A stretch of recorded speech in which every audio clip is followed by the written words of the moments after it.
Bayaqları bir dənə poster gördüm ki, Netanyahu seçki kampanyasında İranın 2 nəfər lideridir kimdirsə, bir də Türkiyədən Erdoğandır, bir də New York'un meri də onların şəkillərini poster halında hazırlayıb şəhərdə yayımlayıb seçki kampanyası üçün. Bu mənə Robert Greene'in kitabından bir yanaşmanı xatırlatdı. Deməli, kitabda Robert Greene deyir ki, əgər bir meydanda, bir mübarizədə qalmaq istəyirsinizsə, orada özünüzə rəqiblər müəyyənləşdirməlisiniz.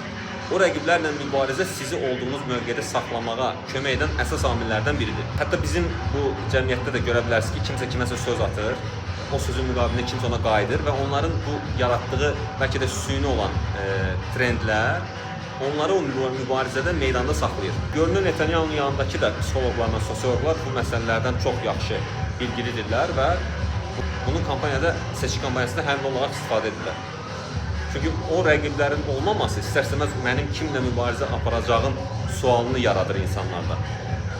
Ki bəllidir ki, İsraildə seçicilərin böyük bir qismi səhv etməmsə, Netanyahunun getməsini istəyir.